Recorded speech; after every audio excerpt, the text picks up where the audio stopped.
Okay, students, are you able to see the screen? Yes, ma'am. Yes, ma'am.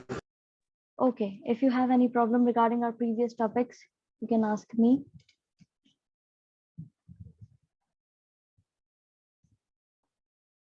No, ma'am.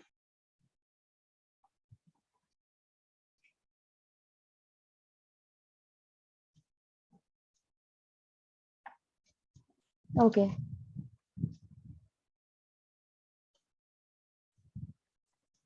So there is a map given in your textbook. This is the map of India in 1947. As you can see, there are several divisions of this map. In this map, we have West Pakistan, and then here we have East Pakistan. So Pakistan basically in the beginning of the partition was in two parts. This is the west part, and here it is the east part. The Pakistan, entire Sindh, Balochistan, NWFP, greater part of Punjab and Bengal, Bahawalpur state. And between both the parts, West Pakistan and East Pakistan, there is the territory of India. So in the beginning of the partition, it was very confusing as we cannot join both the parts because of their direction. So later on, this division got dissolved. You will read about that in coming chapters, and only this part left, which we today know as Pakistan.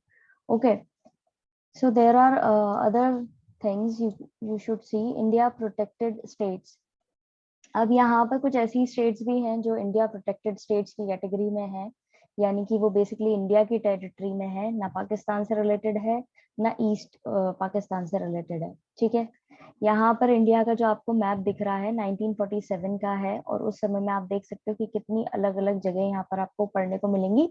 जो आज का हमारा map है उसके अंदर काफी सारी जगह जो है, स्टेट्स जो हैं वो डिसॉल्व एज इन उनका नाम चेंज कर दिया गया है, उनकी बाउंड्रीज जो है वो चेंज कर दी गई हैं।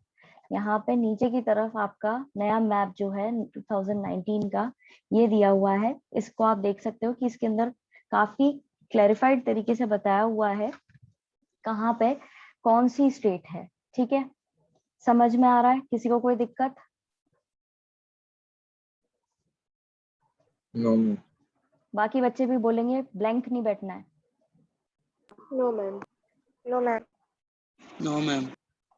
No, ma'am. तो यहाँ पर जो नई स्टेट्स बनाई गई हैं उसका प्रॉपर एक प्रोसीजर फॉलो किया गया था। ठीक है, 1947 के अंदर जब हमारा देश आजाद हुआ था और यूनियन टेरिटरी, जैसे कि हमने देखा है कुछ स्टेट्स को यूनियन टेरिटरी और यूनियन स्टेट्स की यूनियन की तरह देखा जाता है। यहाँ पर ये जो प्रोसीजर था बहुत ही कॉम्प्लिकेटेड था, क्योंकि यहाँ पे हर एक अलग अलग रीजन में अलग अलग भाषा बोली जाती थी, लैंग्वेज बोली जाती थी, और इंडिया के अंदर सिर्फ 40% जनता जो है वो हिंदी बोलती है। ठीक है, तो हिंदी को एज एन कॉमन लैंग्वेज की तरह रखा गया था, और बाकी ये जो स्टेट्स थी इनको इस तरीके से डिवाइड किया गया था। जैसे राजस्थानी बोलने वाले जो थे उनको राजपूताना, जैसे कि यहाँ पे आप देख सकते हो राजपूताना लिखा हुआ है इंस्टेड ऑफ राजस्थान। तो जो लैंग्वेज यहाँ पे बोली जाती थी उसका नाम बाद में स्टेट बनाई गई और उसको नाम दिया गया राजस्थान। तो अलग अलग जो लैंग्वेजेस, जो मेन लैंग्वेजेस थी उस हिसाब से यहाँ पर डिवीजन हुए, टेरिटरीज जो है वो सेट की गई थी। और टेरिटरीज इसलिए जो थी, बाउंड्रीज इसलिए सेट की गई थी जिससे हमारे यहाँ पे प्रॉपर क्लैरिफिकेशन हो सके कि कौन सी जगह कहाँ तक है और कौन सी स्टेट का कहाँ तक बाउंड्री है और उसको कैसे गवर्न करना है। तो काफी जगहों के नाम बदले, काफी बाउंड्रीज जो है वो सेट की गई, और इनको उस समय में ये भी चिंता लग रही थी, जो हमारे इंडियन लीडर्स थे उनको ये भी टेंशन थी उस समय में कि भाई ये हम जो लैंग्वेज के बेसिस पर बाउंड्री सेट कर रहे हैं इसकी वजह से कहीं ऐसा नहीं हो कि देश के और टुकड़े हो जाएं। लेकिन इस चीज को अच्छे से मेंटेन किया गया और इससे यूनिटी और ज्यादा बढ़ गई। जो उनको डिसइंटीग्रेशन का थ्रेट लग रहा था वो ना होकर के अच्छे तरीके से यहाँ पर यूनिटी मेंटेन हुई और इंडिया एज ए नेशन किस तरह सामने आया। अब जैसे कि आप देख सकते हो इस मैप के अंदर, जो कि इंडिया का मैप है 1947 का, यहाँ पर मैंने भी आपको शुरुआत में ही बताया कि यहाँ पे वेस्ट पाकिस्तान है और यहाँ पे ईस्ट पाकिस्तान है। ये जो डिवीजन है ये किस बेसिस पे हुआ था वो मैं बता देती हूँ आपको एक्स्ट्रा, कि ये डिवीजन इस बेसिस पे था कि ज्यादा से ज्यादा मुस्लिम डोमिनेटेड एरियाज जो थे उनको बोला गया था कि वो पाकिस्तान की कैटेगरी में आएंगे। तो ज्यादा से ज्यादा जो जनता थी, मुस्लिम कम्युनिटी थी, वो यहाँ पे बसी हुई थी इस एरिया में और इस तरफ बसी हुई थी बंगाल की साइड में। तो इसीलिए यहाँ पे दो पाकिस्तान बने थे। अब क्योंकि ये ज्योग्राफिकली देखा जाए तो पॉसिबल नहीं था दोनों ही पाकिस्तान को साथ में लेके आने, क्योंकि एक इस डायरेक्शन में था, दूसरा ऑपोजिट डायरेक्शन में था, तो बीच में इंडियन टेरिटरी जो है वो आ रही थी। तो उसकी वजह से काफी ज्यादा क्लैशेस आ रहे थे। अब ये जो वेस्ट पाकिस्तान के लोग थे, ये ईस्ट पाकिस्तान को ज्यादा इंपॉर्टेंस नहीं देते थे, क्योंकि ये एक तो एरिया ज्यादा था, ठीक है, और ये छोटे एरिया में था। तो यहाँ पर काफी ज्यादा दिक्कतें ऐसे भी आई, इन दोनों के बीच में भी काफी दिक्कतें आई। एक तो पहली बात, इनको यहाँ से यहाँ ट्रेवल करना हो तो बीच में इंडिया, ठीक है, और फिर ये लोग अपने आप को सुप्रीम समझते थे यहाँ के, और यहाँ वाले जो थे उनको बिल्कुल माइनर समझते थे। इनके यहाँ प्रॉपर फंक्शनिंग नहीं होती थी, गवर्निंग नहीं हो पाती थी। तो ये सारी चीजें थी जो बाद में धीरे धीरे जाकर के ये वाला एरिया जो था वो बांग्लादेश की तरह निकल के आया, ठीक है। अलग अलग चीजें इसकी बट गई इधर उधर, और ये ही सिर्फ एरिया रह गया। अब जो रिसेंट है उसमें आप देख सकते हो कि ये वाला एरिया बांग्लादेश बन चुका है और इधर का एरिया जो है वो पाकिस्तान बन चुका है, ठीक है। अब इसको लाइन टू लाइन पढ़ते हैं, तब आपको अच्छे से समझ में आएगा कि कौन सी जगह पे क्या क्या हुआ। How is federalism practised? अब फेडरलिज्म जो है बेसिक हमारा चैप्टर का वो टॉपिक है कि फेडरलिज्म यहाँ पे किस तरीके से प्रैक्टिस हुआ है, एज इन की किस तरीके से फॉलो अप हुआ है। Constitutional provisions are necessary for the success of federalism, but these are not sufficient. अब यहाँ पे constitutional provisions जो थे वो जरूरी थे किसी भी properly फेडरलिज्म को चलाने के लिए, लेकिन यहाँ पे वो चीजें पूरी तरह enough नहीं थी। If federal experiment has succeeded in India, it is not merely because of the clearly laid out constitutional provisions. अगर फेडरल एक्सपेरिमेंट जो है वो सक्सीड हो भी जाता है इंडिया में, तो वो बेसिकली इसीलिए नहीं होता कि यहाँ पे हमने कॉन्स्टिट्यूशनल प्रोविजंस लगा रखे थे। The real success of federalism in India can be attributed to the nature of democratic politics in our country. यहाँ पर असल सक्सेस जो है फेडरलिज्म की तभी मानी जाती जब यहाँ पर डेमोक्रेसी जो है वो प्रॉपरली फॉलो अप होती, यानी कि पॉलिटिक्स जो है वो डेमोक्रेसी को फॉलो करते हुए चलती। This ensured that the spirit of federalism, respect for diversity, and desire for living together became shared ideals in our country. इसका मतलब ये है, ये हमें पक्का करता, अगर हमारे यहाँ पे डेमोक्रेटिक पॉलिटिक्स जो है वो कंट्री में चल रही है, तो उससे ये पक्का होता है कि यहाँ पे जो फेडरलिज्म की प्रॉपर मेन एसेंस है वो फॉलो हो रहा है, यहाँ पर डाइवर्सिटी जो है उसकी रिस्पेक्ट की जा रही है, और साथ में रहने वाली जो इच्छा है सबकी, टुगेदर लिविंग टुगेदर, वो प्रॉपरली फॉलो अप हो रही है, और वो कंट्री के अंदर ही रह रहे हैं, और प्रॉपर आइडल्स जो हैं साथ में रहने के उसको फॉलो अप कर रहे हैं। और उसके अंदर बेसिकली क्या होता है कि एक दूसरे की रिस्पेक्ट करें, एक दूसरे के कल्चर की रिस्पेक्ट करें, एक दूसरे की लैंग्वेज जो बोली जा रही है उसकी रिस्पेक्ट करें, और साथ में मिलजुल के रहें। तो वो होता है proper essence. Let us look at the some of the major ways in which this happened. अब कुछ तरीके हम यहाँ पे देखेंगे जिनमें ये चीज प्रॉपरली हो पाई है। फर्स्ट पैराग्राफ के अंदर किसी को कोई दिक्कत? No ma'am. No, No, ma'am. ma'am.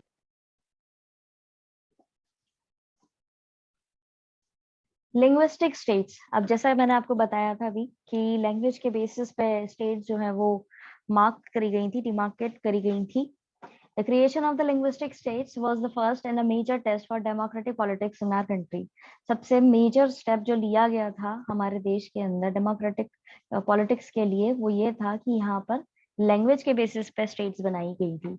If you look at the political map of India when it began its journey as a democracy in 1947 and that of 2019, you will be surprised by the extent of changes. अगर आप ध्यान से देखें 1947 के map को और 2019 के map को, तो आपको ये देख करके आप ऑब्जर्व कर पाएंगे कि यहाँ पे सरप्राइजिंग अमाउंट में चेंजेस आए हैं।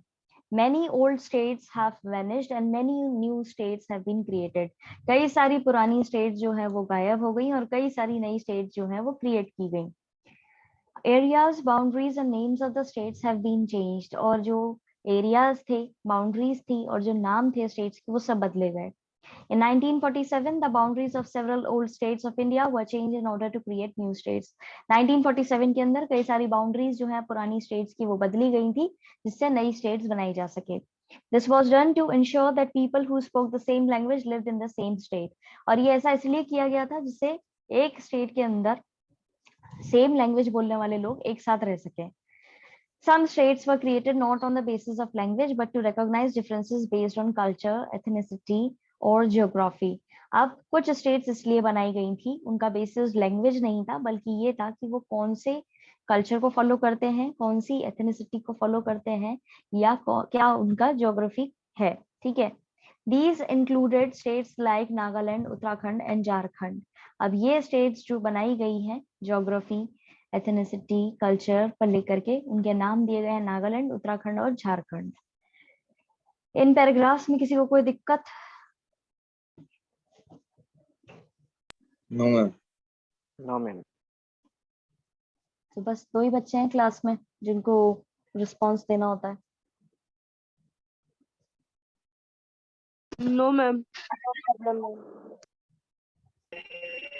No, ma'am.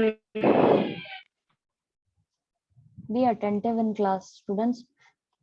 Okay, when the demand for the formation of states on the basis of language was raised, some national leaders feared that it would lead to the disintegration of the country. जब ये demand बढ़ रही थी कि states बनाई जाए उनकी language के बेसिस पे, तो कुछ नेशनल लीडर्स जो थे उनको ये डर सता रहा था कि कहीं इससे देश के और ज्यादा टुकड़े नहीं हो जाए. यहाँ इकट्ठा करने की कोशिश कर रहे हैं, यूनिटी को प्रोवोक एज एन इवोक करने की कोशिश कर रहे हैं, तो वो चीज उल्टी नहीं पड़ जाए. The central government resisted linguistic states for some time. कुछ समय के लिए सेंट्रल गवर्नमेंट जो थी उसने इस चीज को रेस्ट पे रखा. ठीक है, कि वो ना करे, लिंग्विस्टिक बेसिस पर स्टेट्स को डिवाइड ना करे या फॉर्मेशन नहीं करे. But the experience has shown that the formation of linguistic states has actually made the country more united. लेकिन जो ये हमारा एक्सपीरियंस रहा है अभी तक का, जब हमने लिंग्विस्टिक स्टेट्स बना ली तो उससे हमारी कंट्री जो है और ज्यादा यूनाइटेड रही. It has also made administration easier, और इससे देश को चलाना जो है वो भी आसान रहा. लैंग्वेज पॉलिसी क्या थी? Second test for Indian federation is the language policy. जो दूसरा टेस्ट था इंडियन फेडरेशन का वो था language policy. Our constitution did not give the status of national language to any one language. इस चीज को अच्छे से मार्क कर लीजिए, ये इम्पोर्टेंट है कि हमारे देश का जो संविधान है उसके अंदर किसी भी लैंग्वेज को नेशनल लैंग्वेज का स्टेटस नहीं मिला हुआ है. Hindi was identified as the official language. Hindi official language माना गया है लेकिन नेशनल लैंग्वेज नहीं है. But Hindi is the mother tongue of only about 40% of Indians. लेकिन हिंदी अब ऑफिशियल लैंग्वेज तो है, यानी ऑफिस वगैरह में हिंदी का इस्तेमाल होगा, लेकिन ये सिर्फ 40% जो इंडियंस हैं वही बोलते हैं. इसीलिए इसको आगे किसी और लैंग्वेज को नुकसान नहीं पहुंचे. इसके अलावा हिंदी के अलावा 21 और लैंग्वेज जो है उनको भी कॉन्स्टिट्यूशन में मेंशन किया गया as a scheduled languages. Therefore, there were many safeguards to protect other languages. Beside Hindi, there are 21 other languages recognized as scheduled languages by the Constitution. A candidate in an examination conducted for the central government position may opt to take the examination in any of these languages. अब इसको ये जो scheduled languages जो दिया गया है Constitution के अंदर, उसका रोल क्या है? अगर कोई कैंडिडेट, अगर कोई व्यक्ति, ठीक है, सेंट्रल गवर्नमेंट का कोई पोजीशन के लिए एग्जाम दे रहा है, गवर्नमेंट एग्जाम दे रहा है, तो वो इन 21 लैंग्वेजेस के अंदर से कोई सी भी एक लैंग्वेज के अंदर पेपर दे सकता है, वो चूज कर सकता है. ध्यान दीजिएगा, सेंट्रल गवर्नमेंट की बात हो रही है यहाँ पे. States to have their own official language. States जो है अब अलग अलग उनकी खुद की भी ऑफिशियल लैंग्वेजेस हैं. Much of the government work take place in the official language of the concern state. और अधिकतर काम जो है, सरकारी काम जो है इन अलग अलग स्टेट का, उनकी ऑफिशियल लैंग्वेज में ही किया जाता है. इन दोनों ही पैराग्राफ्स के अंदर किसी को कोई दिक्कत आई है तो आप लोग पूछ सकते हैं.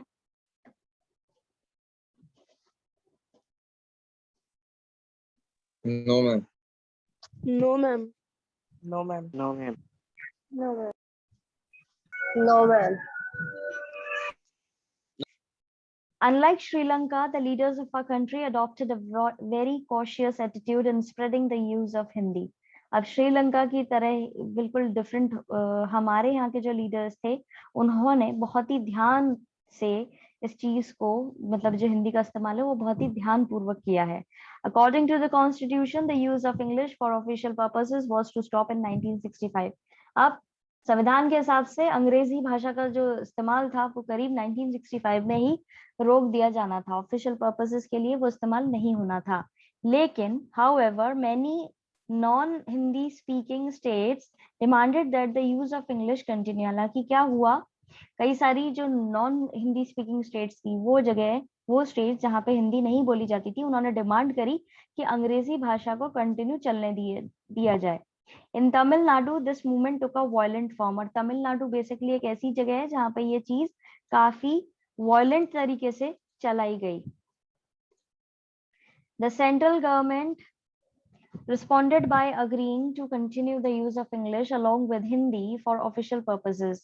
Central government जो थी उन्होंने इस चीज पर अग्री करा, ठीक है, कि अंग्रेजी जो भाषा है उसका इस्तेमाल हिंदी के साथ में ऑफिशियल पर्पसेस के लिए होता रहे. Many critics think that this solution favored the English speaking elite. अब क्या हुआ, कई सारे क्रिटिक्स जो थे उन्होंने सोल्यूशन को बोला कि इससे एक इंग्लिश बोलने वाले जो लोग हैं उनको ज्यादा फायदा हुआ. Promotion of Hindi continues to be the official policy of the government of India.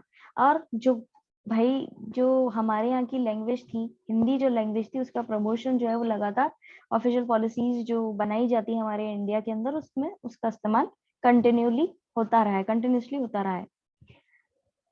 Does not mean that the central government can impose Hindi on state where people speak a different language. लेकिन इसका मतलब ये नहीं है कि promotion जो हम कर रहे हैं हिंदी लैंग्वेज का ऑफिशियल पर्पसेस के लिए उससे सेंट्रल गवर्नमेंट जो है वो हिंदी थोप दे बाकी स्टेट्स पर जहाँ पे डिफरेंट लैंग्वेज बोली जाती है. The flexibility shown by Indian political leaders helped our country avoid the kind of situation that Sri Lanka finds itself in. अब ये जो फ्लेक्सिबिलिटी थी हमारे इंडियन पॉलिटिकल लीडर्स की, इससे हमारे देश में श्रीलंका जैसी सिचुएशन नहीं आई और वो स्मूथली फंक्शन करती रही. इस पैराग्राफ में किसी को कोई दिक्कत तो आप लोग पूछ सकते हैं. No, ma'am. No, ma'am. No, ma'am. No, ma'am. Okay. Ma'am, Then- Sri Lanka finds itself in means? Sorry, Sri Lanka finds itself इन यानी कि जो सिचुएशन श्रीलंका के अंदर हुई थी वहां पे सिन्हाला और तमिल बोलने वाले जो लोग थे और सिन्हाला उनको डोमिनेट कर रहे थे जैसा हमने पहले के चैप्टर में पढ़ा है. तो वहां पर हम डेमोक्रेसी को नहीं बढ़ावा दिया जा रहा था, फेडरलिज्म वाली चीज वहां नहीं थी और वहां पे वो थोप रहे थे सिंपली अपनी लैंग्वेज जो थे जो मेजर कम्युनिटी वाले थे. तो उस तरह की सिचुएशन इंडिया में नहीं आई.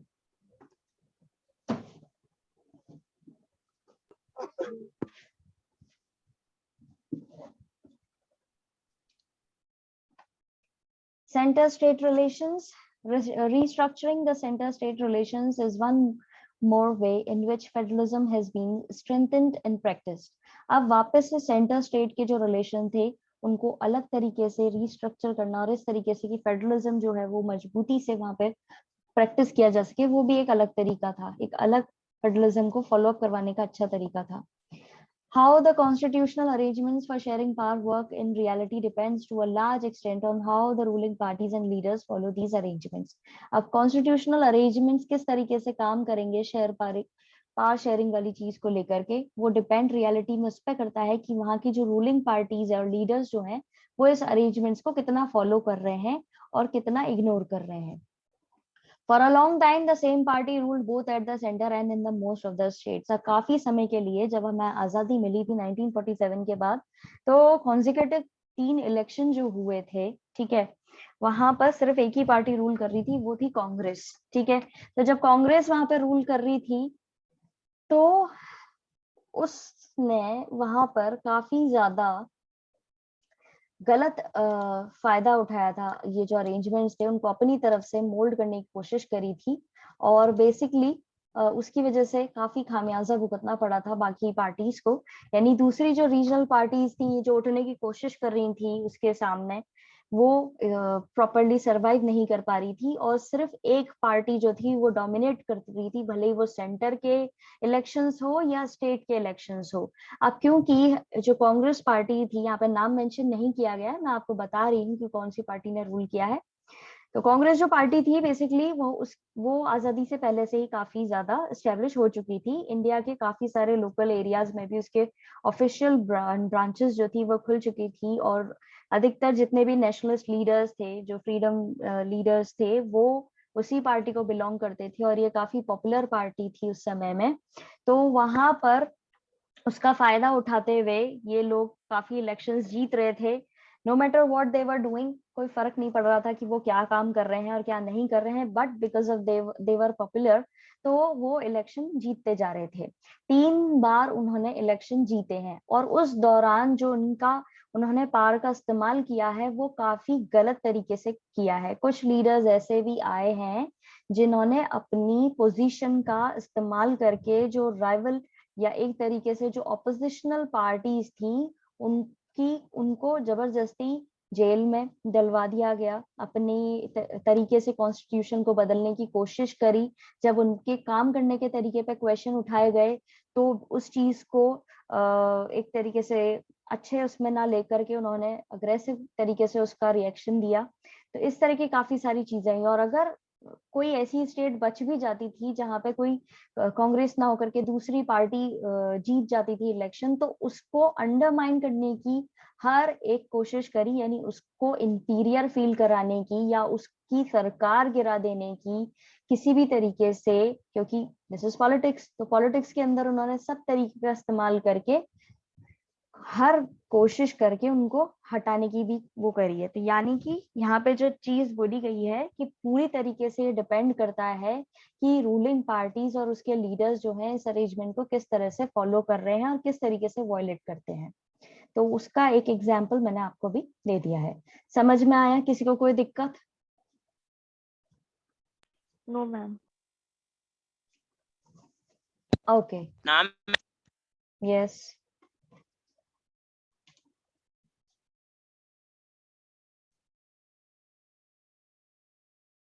यस सक्षम, बोलिए क्या दिक्कत है आपको?